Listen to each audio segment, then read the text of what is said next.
I'm thrilled to be introducing an amazingly talented chef in our industry. Chef Shawn holds many business degrees and certificates in culinary arts, hospitality, tourism management, accounting, and professional sales.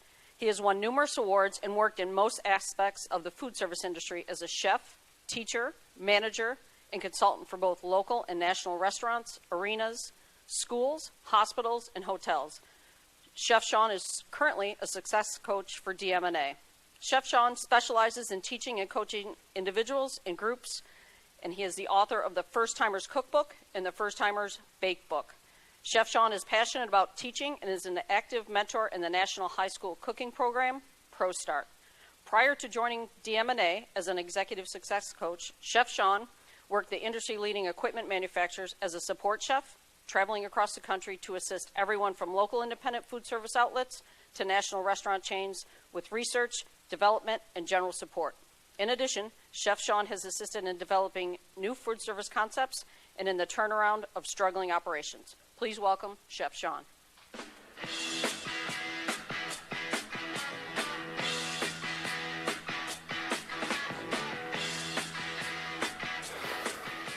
Like I need to be taller, right?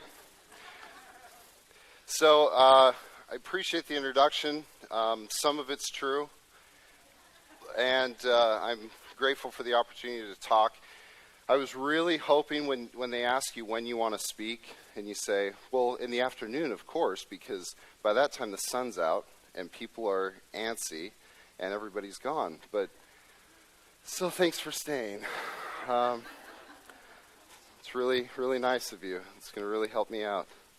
I might be picturing, well, never mind.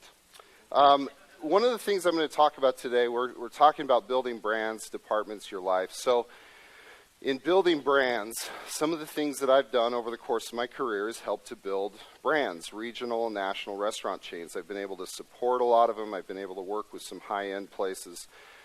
And it's funny because people, when they get in this business, they get a little starstruck at times where maybe you're cooking for an athlete or a movie star or a musician or something, and people get a little bit awestruck. But one of the things I loved about food, getting into food, was that it's such a base level. It's such a common theme that we all have. We all have to eat. We all love to eat, most of us. Some of it shows more than others, but at times we all love to eat. So one of the things that I loved is when I first started in this business, I actually started, or I wanted to start as an artist, of all things.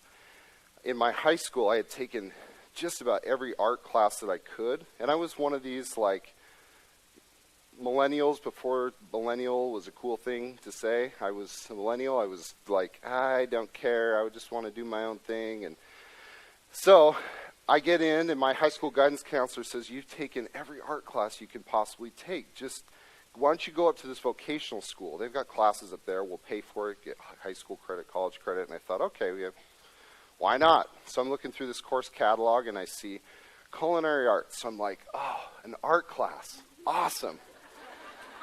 So I see this class, and I'm like, oh, okay. I'm sure I'll be doing watermelon carvings and ice sculptures. Well, ice sculptures will probably be week or year 2 maybe. No, I should be good. So I get into the first day, and the instructor's like, okay, dinner for 200 people in about 6 hours. Go. And I thought, what did I get myself into? And I ended up being okay at it. Now, timing's everything. So this is 96, 97, and it's the year of the NBA lockout, the first one. And we had an arena locally. So our NBA basketball team there, all the cooks were supposed to start in October, but because there was this walkout, season wasn't starting until January. Well, guess what?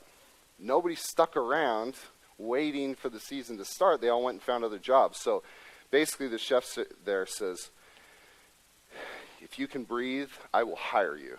I don't care what skills you have or don't have, just show up. So I show up the first day, and I'm this overzealous, picture Chris Farley, I'm going to do that. And I get in there, and I'm like, okay, chef, what do you want me to do? And by this time, because I had to go after school, it's like 3 o'clock, we serve at 6, so pretty much everything's kind of wrapped up. And he's looking around like, here, mince up this duck. And he hands me this thing and walks away because it was obviously really important that I not mess it up. And so I get in there and I'm like, okay, I'm going to show him. Boom, cut the tip of my finger off. So I'm sitting there and I'm holding my hand and I'm like, oh, of all things that happened in my first like 2.5 minutes of being employed. So I look down at my hand, and by this time there's blood going down my hand. And it was gone. I mean, it was sitting there on the thing. So I'm like, okay, great. What do I do? And from across the kitchen, this big guy, Ron, goes, man, you cut your finger off. And he comes walking over, and I'm trying to be all like, oh, I don't want anybody to know. And he picks it up and throws it away, and it's like, Chef! So Chef comes over, and he's like, really?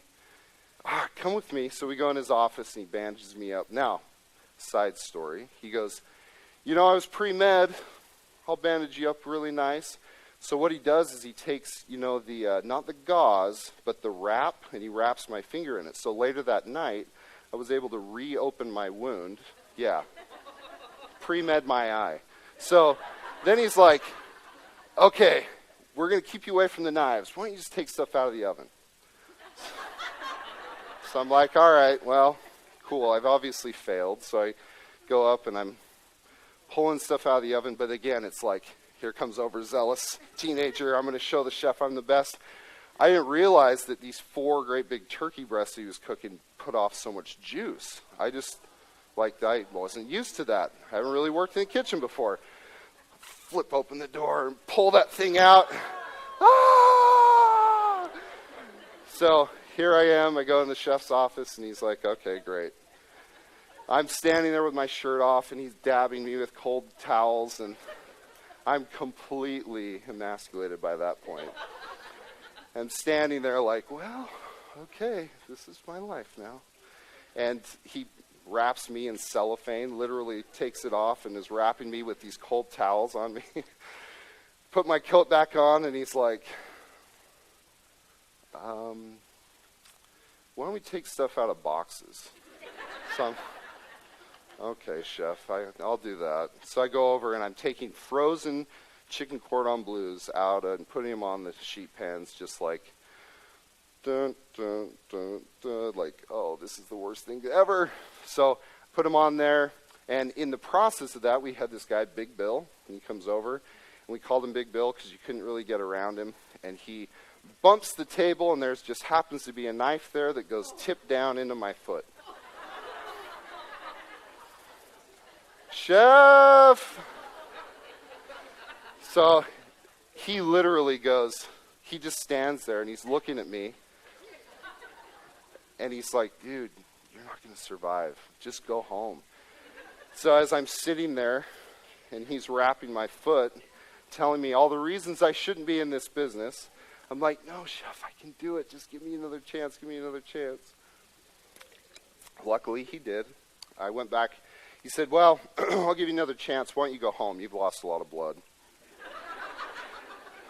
So I go home and, finger in the air on the bus, just big old bandage, and people are looking at me, and I'm thinking to myself, yep, I'm a cook. I'm really successful.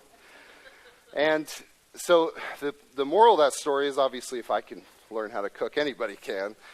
But I ended up spending the next 8 years with him. 8 years as his apprentice, and I traveled around. He took me to different properties, and we developed different concepts. And it was phenomenal. And had I not had that rocky start, I might not appreciate the knowledge and the experience that I gained over those next few years.